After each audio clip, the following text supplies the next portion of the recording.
पुराने जमाने की बात है कि किसी शहर में दो दोस्त रहा करते थे। एक का नाम अदनान और दूसरे का नाम मानी था। अदनान एक सौदागर का बेटा था और मानी का बाप शहर का कोतवाल था।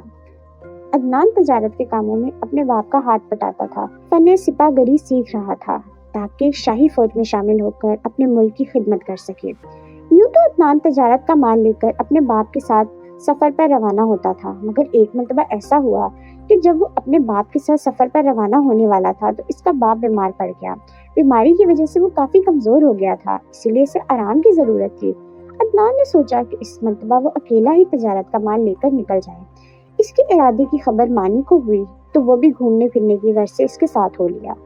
इनके सफर पर जाने की वजह से इनके घर वाले बहुत फिक्रमंद थे, क्योंकि इन दिनों बहुत ही खतरनाक और जालिम डाकुओं ने लूट मार मचा रखी थी। उस सुनसान जगहों पर से गुजरने वाले काफिलों को लूट लिया करते थे और अगर कोई मुजाहमत करता तो इसे कत्ल भी कर दिया करते थे। दोनों दोस्तों ने अपने घर वालों को तसल्ली दी और बैठकर ये मंसूबा बनाने लगे कि खुदा न खास्ता अगर कभी इन्हें डाकुओं ने घेर लिया तो वो क्या करेंगे। सफर के दौरान इन्हें किसी किस्म के खतरात का सामना नहीं करना पड़ा और वो बड़े आराम से इस मुल्क में पहुंच गए जहां अदनान को अपने तजारती सामान फरोख्त करना था। चंद ही रोज गुजरे थे कि इसका सारा सामान फरोख्त हो गया। इस तजारत में से बहुत फायदा हुआ। वो दोनों चुनाचा जिस मकसद के लिए आए थे वो तो पूरा हो गया था, इसीलिए इन्होंने अपने घर की वापसी की तैयारी शुरू कर दी। इन्होंने अपने घर वालों के लिए बहुत से तोहफे तोहफे भी खरीदे। सफर के लिए इनके पास घोड़े मौजूद थे। अदनान के घोड़े पर 2 चिमटे के थैले लटके हुए थे जो सोने की अशरफियों से लबालब भरे हुए थे। ये अशरफियां इनसे अपना माल बेचकर हासिल हुई थी। मानी के पास भी चंद 100 अशरफियां थी जो वो अपने घर से साथ लेकर निकला था ताकि सफर में इसके काम आ सके। इसकी अशरफियां और तोहफे तोहफ के थैले इसके घोड़े पर लदे हुए थे और एक रात की मुसाफत के बाद अपने मुल्क में दाखिल हुए। अचानक इन्होंने सामने से धूल उड़ती देखी। इनके कानों में घोड़ों की टापों की आवाजें आने लगी।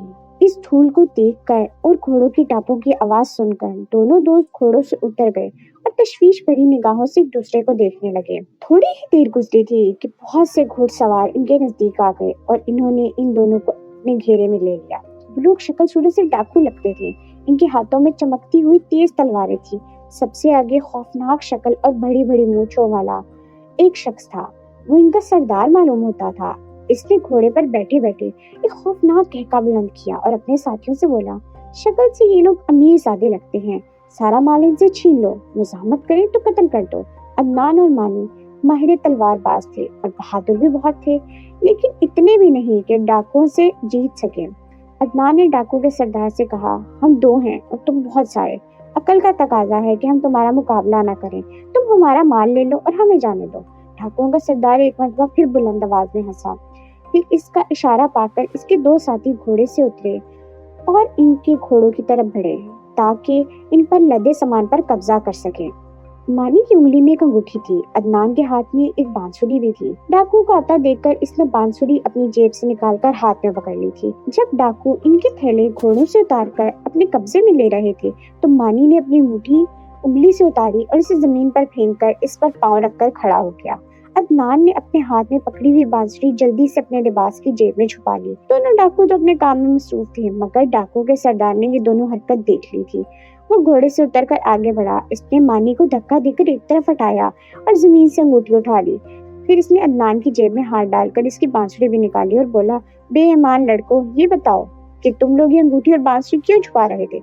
मानी ने गिड़गिड़ाते हुए कहा, ए डाकुओं के सरदार, हमसे हमारा सारा सामान ले लो, मगर ये अंगूठी और बांसुरी हमें वापस दे दो।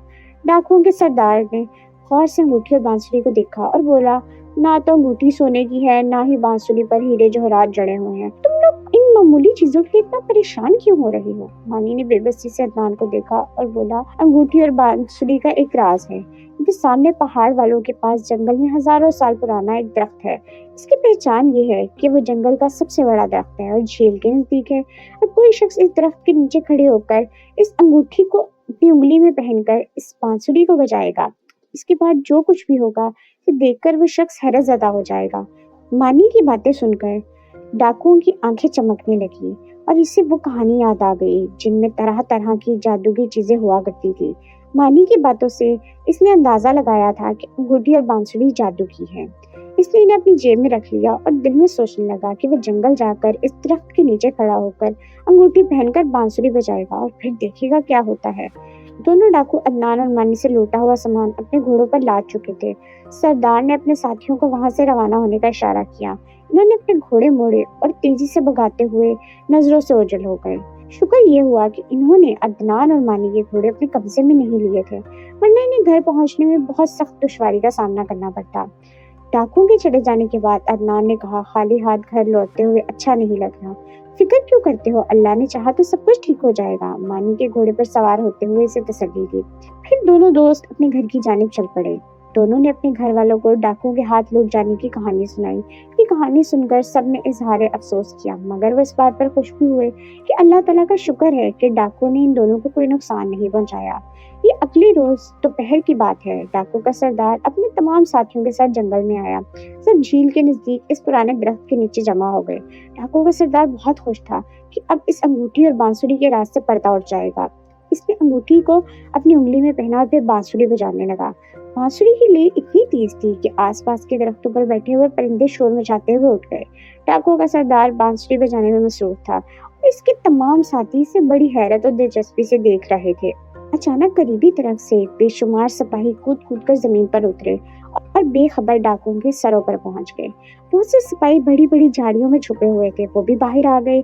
ان سپاہیوں کے ساتھ مانی کا کوتوال باپ بھی تھا۔ سپاہیوں کے ہاتھوں میں تلواریں تھیں۔ انہوں نے تمام ڈاکوؤں کو گھیر لے لیا۔ ایک تو ڈاکو بے خبر تھے، دوسرے سپاہی اتنے زیادہ تھے کہ ڈاکو ان کا مقابلہ نہیں کر سکتے تھے، اس لیے وہ بہت آسانی سے قابو میں آ گئے۔ سپاہیوں نے ان کی تلواریں اور خنجر اپنے قبضے میں لے لیا اور ان کو گرفتار کر لیا۔ اسی وقت جھاڑیوں کے پیچھے سے عدنان اور مانی بھی نکل آئے۔ انہیں دیکھ کر وہ بہت حیرت زدہ ہوئے۔ یہ دونوں تو وہی نوجوان ہیں جنہیں کل ان لوگوں نے لوٹا تھا اور جن سے ان کے سردار نے انگوٹھی اور بانسری چھینی تھی۔ مانی نے ڈاکو کے سردار سے کہا، میں نے تو ٹھیک ہی کہا تھا، اگر کوئی شخص اس درخت کے نیچے کھڑا ہو کر انگوٹھی کو اپنی انگلی میں پہن کر بانسری بجائے گا تو اس کے بعد جو کچھ ہوگا اسے دیکھ کر وہ شخص حیرت زدہ ہو جائے گا۔ اب بتاؤ، یہ سب دیکھ کر تمہیں حیرانگی ہوئی یا نہیں؟ اس کی بات سن کر عدنان مسکرانے لگا۔ مانی نے پھر کہا، ہمیں پتا تھا کہ ہماری باتیں سن کر تم ضرور اس جگہ پر پہنچو گے تاکہ انگوٹھی اور بانسری کے راز سے واقف ہو سکو۔